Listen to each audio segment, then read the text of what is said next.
Thank you, Ron. I have a feature in my column called Worst Appeals to Authority, and I kind of wish I'd caught that reference to Osama bin Laden at the time it came out.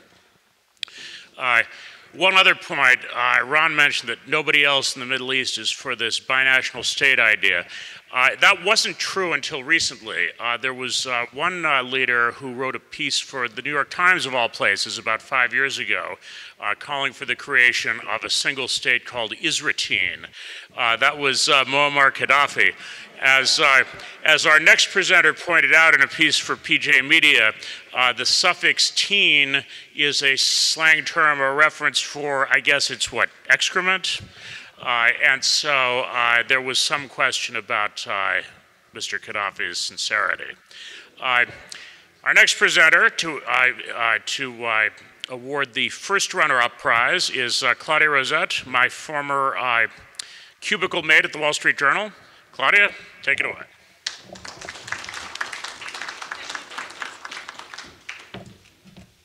Thank you, James, and a privilege it was.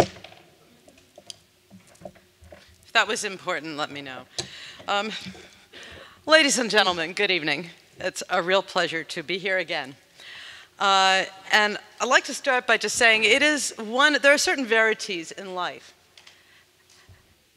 And one of them, as the narratives of the Fourth Estate rarely fail to remind us, is that journalists tend to regard themselves as the guardians and the escorts of civic progress and virtue. Thus freighted with a sense of a higher mission than anyone else, they are naturally tempted to insert themselves right into the middle of the nation's political debates. The more consequential, the better. That may go some distance toward explaining the mess we are in these days. But for all the power of the pen, the keyboard, the microphone, and the TV cameras, it's not often that a journalist has the opportunity to influence an American presidential election with the mere utterance of a single untruth. Such a moment did, however, present itself to our first runner-up. And when it came, she did not flinch. The selection committee of the Walter Duranty Prize for Journalistic Mendacity is pleased to bestow the award of first runner-up on CNN's chief political correspondent, Candy Crowley, for her extraordinary performance during the 2012 presidential race as moderator of the second debate between the Democratic incumbent, President Barack Obama, and the Republican contender, Governor Mitt Romney. The moment of truth, or more precisely, untruth, arose out of a question about Benghazi, Libya, and the September 11th terrorist attack, which had taken place there just over a month earlier. Questions were swirling around the administration's attempts that September to blame what was clearly a terrorist attack on a spontaneous mob enraged by a hateful video. In the debate, Mr. Obama claimed that his remarks on the morning after the attack, he had called it, quote, an act of terror, which in fact he had not. Mr. Romney, catching the president in a lie, challenged this revision of history. And at that fraught moment, Ms. Crowley inserted herself directly into the debate, putting her thumb on the scale for Mr. Obama. The result was to throw the exchange in the favor of the incumbent and sweep Benghazi as an issue out of the race. What effect this had at the polls that November, we will never know. We might, however, well wonder. But allow me to provide a little more context. Ms. Crowley inserted herself directly into the debate, putting her thumb on the scale. Let me provide a little more context. Let me put on my glasses. There we go. Oh yes, that September, in what appeared at that stage to be a hotly contested presidential race, Mr. Obama was running on a foreign policy platform that included claims about the tide of war receding and al-Qaeda being on the run. On September 11th, heavily armed al-Qaeda-linked terrorists delivered a nightmare contradiction to that narrative, attacking an American diplomatic compound in Benghazi and a nearby annex. In the attack, 4 Americans, including Ambassador Chris Stevens, were murdered. It was the first time in 33 years that a serving American ambassador had been killed. on the 11th anniversary of the 2001 attack on this country, it was a terrorist attack with links to Al-Qaeda. But that same evening of the attack, September 11th, in Washington, Secretary of State Hillary Clinton released a statement implying that the attacks had been sparked by what came to be known in the following weeks as the video.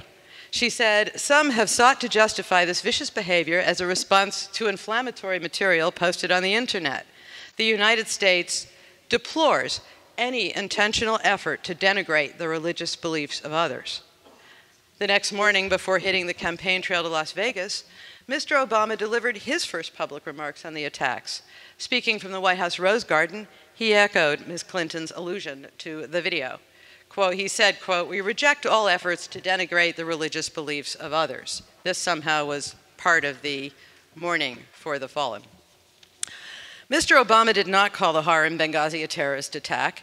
In an artfully fudged bit of phrasing, the closest he came to the truth was to generalize, saying, "No acts of terror will ever shake the resolve of this great nation." Okay, but sidestepping the carnage of the hour with an abstraction, coupled with the allusion to the video, that added up to a rather different message than if he had squarely informed the American public on that shaken Wednesday morning that 4 Americans had just died in a terrorist attack in Libya. Instead, as we all remember, 4 days later, UN Ambassador, as I watched with stupefied wonder, instead, 4 days later, UN Ambassador Susan Rice appeared on 5 Sunday TV talk shows blaming the Benghazi attack on a spontaneous mob infuriated by the hateful video. Fast forward to the October 16th presidential debate, at which our first runner-up, Candy Crowley, was moderating. By that time, in the face of emerging details, the Obama administration had been forced to concede that the Benghazi attack was an act of terror. The video narrative was looking less like a campaign-saving maneuver and more like a campaign-damaging cover-up. And in the debate, apparently trying to cover up the cover-up, Mr. Obama claimed that the day after the attack, speaking from the White House Rose Garden, he had called it, quote, an act of terror. Mr. Romney challenged this revision of history, saying, quote, "I want to make sure we get that for the record because it took the president 14 days before he called it an act of terror." Mr. Obama replied, "Get the transcript." What he got instead was Candy Crowley. Shedding her role as moderator, she jumped in on Mr. Obama's behalf with her own reply to Mr. Romney's point. And it was an important point, that Mr. Obama on September 12th, contrary to his own account on October 16th, had not called the Benghazi attack an act of terror. I will quote the brief exchange in full because this was our prize winner's big moment. It began somewhat inauspiciously. She was in such a hurry to insert herself into the debate that the first phrase was, it. He did, in fact, sir, said Candy. With the verve of a bodyguard, she threw herself, verbally at least, in the path of any further accusations against Mr. Obama. Quote, "So let me call it an act of terror." Mr. Obama did not pass up this opportunity. "Can you say that a little louder, Candy?" he asked. She obliged, saying to Mr. Romney, the utterance that clinched for her this evening's prize, quote, he did call it an act of terror." With that, Ms. Crowley transformed the 2-man presidential debate into a 3-ring circus. Mr. Romney was now debating not only the incumbent, but the moderator, who was repeating, it is incredible, you can watch it on video, who was repeating at Mr. Obama's request, Mr. Obama's untruth. Further muddying the scene, Ms. Crowley then threw in the somewhat incoherent statement, it did as well take 2 weeks or so for the whole idea there being a riot out there about this tape to come out. Apparently this was supposed to be a sop to Mr. Romney because she then conceded that whatever she meant by this gibberish, quote, "You are right about that." At that point in the debate, being right no longer mattered. Mr. Romney tried to recover his point, but Ms. Crowley was by then in a big hurry to move on. The exchange devolved into crosstalk, in which the final words went to Mr. Obama, who was also in a hurry to move right along because, as he said, referencing the audience, quote, "I just want to make sure that all of these wonderful folks are going to have a chance to get some of their questions answered." Shortly after the debate, Ms. Crowley, a freshly minted celebrity of that campaign season, made her own rounds on the TV talk shows. Everyone was asking her, so what happened in that debate? That was remarkable. She told CNN's Anderson Cooper that Mr. Romney was, quote, right in the main, but, quote, picked the wrong word. She told CNN's Soledad O'Brien that, quote, I was trying to sort of, bring some clarity to the conversation. She appeared on The View to a very enthusiastic Barbara Walters, where she explained that she'd been trying, quote, trying to move the conversation along, and they got stuck on this word. She compared the Romney-Obama disagreement to President Clinton's disquisition on what the definition of is was, and excused her own intervention as, quote, it did not come to me as, I'm going to fact check this. It came to me as, could we get past this? The point is, this is a semantic thing. Actually, it was not just a semantic thing, nor was it a matter of what the meaning of is was. The words at issue were, quote, an act of terror. The act of terror in question was one in which 4 Americans died, 2 of them choking on the smoke of a diesel-fueled conflagration and 2 hit by mortars. And the context of this semantic thing, in which it was the prerogative of the candidates, not the moderator, to pick the words, was a nationally televised debate in the race for the job of President of the United States. Whatever Ms. Crowley hoped to achieve, she did manage to get the election season debate past those awkward Benghazi questions. That was the end of Benghazi as a major element in the race, though it appears there are a lot of questions yet to be answered. I must mention that in considering Ms. Crowley for a Duranty Award, the selection committee did discuss whether an award could be given for achievements that took place not in 2013, but in 2012. However, Ms. Crowley took up the Benghazi semantic thing again last year, in May 2013, on CNN's State of the Union show, which she anchors. She did not apologize for misleading the nation, derailing a presidential campaign debate, and running interference for Mr. Obama in a, at that point, hotly contested election. Actually, she appeared to have dropped her own starring role in that debate right down the memory hole. Speaking to one of President Obama's senior advisors, Dan Pfeiffer, about the Susan Rice video talking points and Mr. Obama's strange equivocations and semantic haze and video allusions in the weeks just after Benghazi, Ms. Crowley asked the White House aide, quote, so why wouldn't the president just say, yeah, it was a terrorist attack?